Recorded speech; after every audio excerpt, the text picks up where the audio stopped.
जय हिंद दोस्तों, आप सभी का आपके अपने YouTube channel study with Anil sir पर स्वागत है। सुबह के 7 बज चुके हैं और हम हाजिर हो गए हैं आपके हिंदी के ज्ञान को और बेहतर करने के लिए सामान्य हिंदी की एक और वीडियो लेकर। तो वीडियो को लाइक एंड शेयर करें और हमारे चैनल को सब्सक्राइब करें तथा बेल आइकन को प्रेस करें, जिससे हर वीडियो का नोटिफिकेशन पहुंचे आप पर सबसे पहले। तो चलिए शुरू करते हैं आज की वीडियो।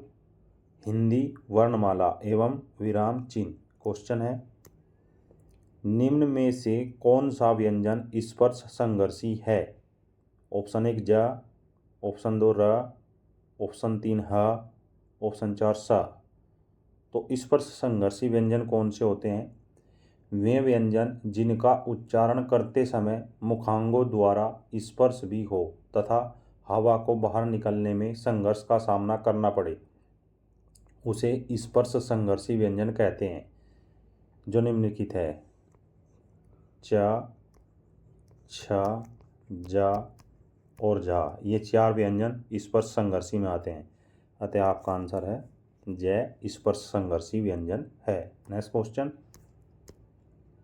निम्न में दंत औष्ठ्य ध्वनि कौन सी है? ऑप्शन 1 व, ऑप्शन 2 फ, ऑप्शन 3 य, ऑप्शन 4 र।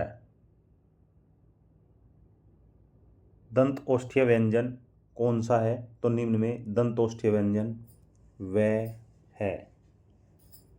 नेक्स्ट क्वेश्चन, जब एक ही ध्वनि का द्वित हो जाए तब वह क्या कहलाता है? ऑप्शन 1 संयुक्त ध्वनियाँ, ऑप्शन 2 युग्मक ध्वनियाँ, ऑप्शन 3 संपर्क ध्वनियाँ, ऑप्शन 4 पारस्परिक ध्वनियाँ। जब एक ही ध्वनि का द्वित हो जाए तब वह युग्मक ध्वनियाँ कहलाती हैं या कहलाता है। नेक्स्ट क्वेश्चन, सभी स्पर्श व्यंजन कौन से समूह में है? ऑप्शन 1 क, र, ल है, ऑप्शन 2 य, श, द, र, ऑप्शन 3 क, च, प, द, ऑप्शन 4 है, श, र, ब। तो वर्णमाला में स्पर्श व्यंजन कौन से होते हैं? वर्णमाला में स्पर्श व्यंजन क वर्ग से लेकर प वर्ग तक होते हैं, अर्थात इनकी संख्या कुल 25 होते हैं। 5 क वर्ग के, 5 च वर्ग के, 5 ट वर्ग के, 5 त वर्ग के और 5 प वर्ग के। तो टोटल 25 व्यंजन स्पर्श होते हैं। अब इनसे अलग देख लीजिए, है उसमें व्यंजन है, इसमें यह अंतस्थ व्यंजन है, से उसमें व्यंजन है, तीसरे में क, च, प, द। अतः आपका आंसर है क, च, प, द स्पर्श व्यंजनों का समूह है। जबकि अगर हम चौथे ऑप्शन को देखें तो है, से, ब, र, इनमें से कोई भी स्पर्श व्यंजन नहीं है। अतः आपका आंसर है ऑप्शन 3 क, च, प, द स्पर्श व्यंजनों का समूह है। नेक्स्ट क्वेश्चन, र का निम्न में से कौन सा विवरण सही है? ऑप्शन 1 वत्स्य, लुंठित, सघोष, अल्पप्राण व्यंजन, ऑप्शन 2 वत्स्य, पार्श्विक, सघोष, महाप्राण व्यंजन, ऑप्शन 3 वत्स्य, संघर्षी, अघोष, अल्पप्राण व्यंजन, ऑप्शन 4 वत्स्य, स्पर्श, सघोष, महाप्राण व्यंजन। तो र किस वर्ग में आता है या निम्न दिए गए ऑप्शनों में से र को कौन परिभाषित करता है? तो र एक वत्स्य, लुंठित, सघोष और अल्पप्राण व्यंजन है। नेक्स्ट क्वेश्चन, निम्न में से स्पर्श व्यंजन कंठव्य ध्वनि, अघोष और महाप्राण ध्वनि कौन सी है? तो स्पर्श व्यंजन में आपको पता है कि क वर्ग से लेकर प वर्ग तक आते हैं। दूसरा कंठव्य में कौन सा वर्ग आता है? कंठव्य में क वर्ग आता है। तो क वर्ग, ये चारों ही ऑप्शन क वर्ग के हैं। उसके बाद अघोष प्रत्येक वर्ग का पहला और दूसरा। प्रत्येक वर्ग का पहला और दूसरा व्यंजन। उसके बाद हमें क्या देखना है, महाप्राण। महाप्राण में क्या है, प्रत्येक वर्ग का दूसरा और चौथा व्यंजन। क्या होता है महाप्राण में, प्रत्येक वर्ग का दूसरा और चौथा। अब इनमें से आपको कॉमन देखना है, कै वर्ग के हैं, तो ये चारों ही वर्ण कंठव्य हैं, लेकिन अघोष में दूसरा व्यंजन आता है और महाप्राण में दूसरा। तो कै वर्ग का केवल ख व्यंजन ऐसा है जो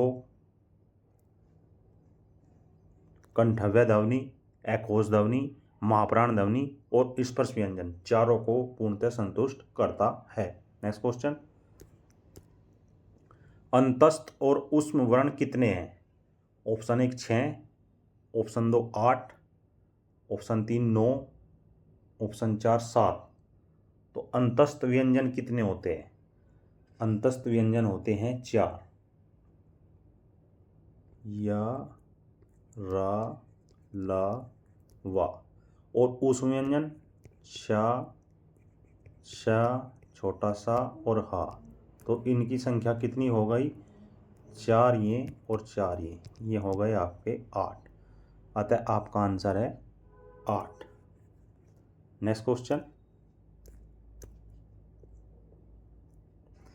काकल्य वर्ण कौन सा है? ऑप्शन 1 या, ऑप्शन 2 स, ऑप्शन 3 है, ऑप्शन 4 अण। आपको बताना है निम्न में दिए गए वर्णों में काकल्य वर्ण कौन सा है। तो काकल्य वर्ण है, काकल्य वर्ण में है आता है।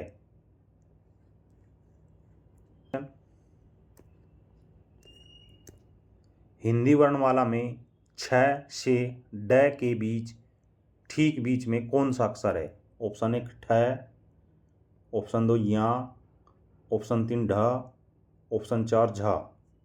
तो अब देखिए, पहले च वर्ग लिखिए, चा, छ, जा, झा, या। उसके बाद टा, ठा, ड, ढा, अण। अब क्वेश्चन में पूछा है कि चा, छा और डा के ठीक बीच में, तो इनके बीच में आपको 5 वर्ण मिलेंगे, जा, झा, या, टा, टा। तो 2 इधर से और 2 इधर से, तो बीच में आपका या आएगा। आपका आंसर है या। नेक्स्ट क्वेश्चन, निम्न में से कौन सा शब्द स्वर का वर्गीकरण नहीं है? ऑप्शन 1 प्लुत, ऑप्शन 2 ह्रस्व, ऑप्शन 3 संयुक्त, ऑप्शन 4 द्वित। तो स्वर्ग का वर्गीकरण कौन सा नहीं है? द्वित। द्वित स्वरों का वर्गीकरण नहीं है, क्योंकि स्वर प्लुत भी होते हैं, ह्रस्व भी होते हैं, ये उच्चारण के अनुसार होते हैं। संयुक्त होते हैं कैसे? जैसे ए धन उ बराबर ओ, ये एक संयुक्त स्वर है। नेक्स्ट क्वेश्चन, निम्न में से कौन सा शब्द प्रयत्न और उच्चारण के आधार पर व्यंजन का वर्गीकरण नहीं है? ऑप्शन 1 उच्छिप्त, ऑप्शन 2 पार्श्विक, ऑप्शन 3 सघोष, ऑप्शन 4 ऊष्म। तो प्रयत्न और उच्चारण के आधार पर आपको बताना है कौन सा नहीं है। तो देखिए, प्रयत्न के आधार पर 8 भागों में बांटा जाता है। स्पर्श व्यंजन, स्पर्श संघर्षी, अंतस्थ, अर्धस्वर, लुंठित, पार्श्विक और ऊष्म। तथा उच्चारण के आधार पर 7 प्रकार में बांटा जाता है। कंठव्य, तालव्य, मूर्धन्य, दंत्य, ओष्ठ्य, नासिकीय और दंतोष्ठ व्यंजन, जिसे हम उच्चारण के आधार पर 8वां नंबर कौन सा है? उच्छित। उच्छित को हम ताड़नजात, विकसित या द्विगुण भी कहते हैं। परंतु सघोष प्रयत्न और उच्चारण के आधार पर न होकर घोषत्व के आधार पर व्यंजनों का व स्वरों का वर्गीकरण है जो दो प्रकार का होता है। एक आपका घोष होता है, घोष को यम सघोष भी कहते हैं, और दूसरा होता है अघोष। अतः आपका आंसर है सघोष वर्गीकरण प्रयत्न और उच्चारण के आधार पर नहीं है। नेक्स्ट क्वेश्चन,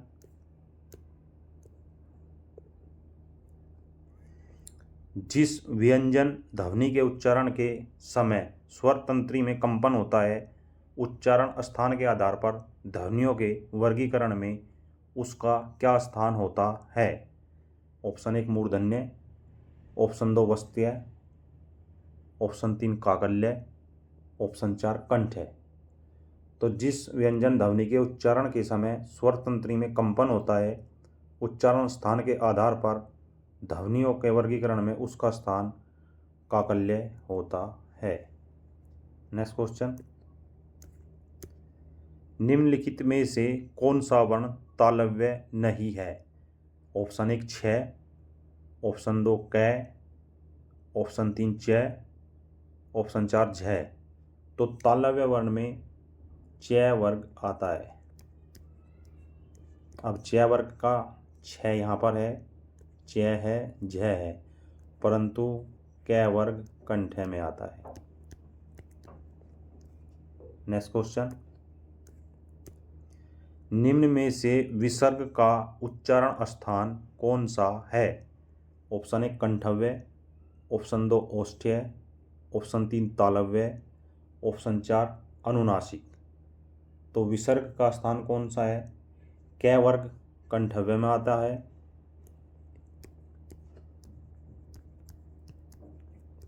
कंठव्य में कै वर्ग के अलावा और कौन कौन से आते हैं? ए आता है, आ आता है और विसर्ग आता है। अतः आपका आंसर है कंठव्य। विसर्ग कंठव्य उच्चारण स्थान में आता है। नेक्स्ट क्वेश्चन, निम्नलिखित हिंदी वर्णों में अयोगवाह कौन सा वर्ण है? ऑप्शन 1 उ बड़ा ऊ, ऑप्शन 2 अंग अह, ऑप्शन 3 आ ओ, ऑप्शन 4 ए ऐ। तो अयोग वहाँ में होते हैं जिन्हें हम ना तो स्वर में गिनते हैं और ना ही व्यंजन में गिनते हैं, परंतु उनकी मात्रा का प्रयोग हम शब्द लेखन में करते हैं। इसके अंतर्गत आपके दो वर्ण आते हैं, अंग और विसर्ग। नेक्स्ट क्वेश्चन, निम्नलिखित वर्णों में कौन सा वर्ण मूर्धन्य नहीं है? ऑप्शन 1 जय, ऑप्शन 2 ट, ऑप्शन 3 ड, ऑप्शन 4 ठ। तो मूर्धन्य कौन सा होता है? मूर्धन्य होता है ट वर्ग। ट वर्ग का कौन सा यहाँ पर नहीं है? ट, ठ, ड, ये तीनों ही ट वर्ग के हैं, जबकि जय च वर्ग का है जो कि तालव्य में आता है। नेक्स्ट क्वेश्चन, निम्नलिखित व्यंजनों में से कौन से व्यंजन का उच्चारण तालु से होता है? ऑप्शन 1 कै, ऑप्शन 2 ढ, ऑप्शन 3 छ, ऑप्शन 4 मैं। कै कंठव्य वर्ग है, ढ मूर्धन्य है, छ आपका तालव्य होता है, जबकि मैं ओष्ठ्य में आता है, क्योंकि छ च वर्ग का है और च वर्ग किस में आता है? च वर्ग तालु में आता है या तालव्य आता है। नेक्स्ट क्वेश्चन, निम्नलिखित में से कौन सा वर्ण अंतस्थ नहीं है? ऑप्शन 1 य, ऑप्शन 2 है, ऑप्शन 3 रे, ऑप्शन 4 व। तो अंतस्थ के 4 व्यंजन होते हैं, य, र, ल और व। तो यह भी यहाँ पर है, र भी है, व भी है, परंतु है अंतस्थ में नहीं आता। है किस में आता है? ऊष्म व्यंजन में आता है। नेक्स्ट क्वेश्चन, य, र, ल, व व्यंजनों को क्या कहते हैं? ऑप्शन 1 य, ऑप्शन 2 य, ऑप्शन 3 य, ऑप्शन 4 व। तो य भी यहाँ पर है, र भी है, व भी है, परंतु है अंतस्थ में नहीं आता। है किस में आता है? ऊष्म व्यंजन में आता है। नेक्स्ट क्वेश्चन, य, र, ल, व व्यंजनों को क्या कहते हैं? ऑप्शन 1 स्पर्श व्यंजन, ऑप्शन 2 अंतस्थ व्यंजन, ऑप्शन 3 ऊष्म व्यंजन, ऑप्शन 4 उपयुक्त में से कोई नहीं। तो या, रा, ला, वा अंतस्थ व्यंजनों के अंतर्गत आते हैं। नेक्स्ट क्वेश्चन, हिंदी वर्णमाला में ऊष्म व्यंजन कौन से हैं? ऑप्शन 1 शा, शा, श है, ऑप्शन 2 ता, था, दा, धा, ऑप्शन 3 टा, ठा, डा, ढा, ऑप्शन 4 चा, छा, जा, झा। तो देखिए ऊष्म व्यंजनों में आते हैं शा, शा, श है, जबकि तय किस में आते हैं? त, थ, द, ध, न दंत्य में। टा, ठा, डा मूर्धन्य और चा, छा, जा तालव्य। नेक्स्ट क्वेश्चन, हिंदी के जिन वर्णों का उच्चारण करते समय केवल श्वास का प्रयोग किया जाए उन वर्णों को क्या कहते हैं? ऑप्शन 1 अघोष, ऑप्शन 2 सघोष, ऑप्शन 3 अल्पप्राण, ऑप्शन 4 महाप्राण। जिन वर्णों के उच्चारण में स्वर तंत्रिका में कंपन न हो या जिनका उच्चारण करने पर केवल श्वास का प्रयोग किया जाए उन्हें अघोष व्यंजन कहते हैं। अतः आपका आंसर है अघोष। इनकी संख्या 14 होती है। प्रत्येक वर्ग का पहला और दूसरा तथा शा, शा, शा और फा इसमें आते हैं। नेक्स्ट क्वेश्चन, किस वर्ग की सभी ध्वनियां मूर्धन्य हैं? ऑप्शन 1 खा, छा, टा, था, फा, ऑप्शन 2 टा, ठा, डा, शा, शा, ऑप्शन 3 का, चा, टा, ता, पा, ऑप्शन 4 टा, ठा, डा, ढा, शा। तो देखिए इसमें जो ख है ये कंठ का है, अतः ये नहीं हो सकता। सेकंड में जाइए आप, टा, ठा, डा ये तीनों ही मूर्धन्य हैं, क्योंकि मूर्धन्य में कौन सा आता है? मूर्धन्य में आपका ट वर्ग आता है। परंतु सा और सा ये क्या है?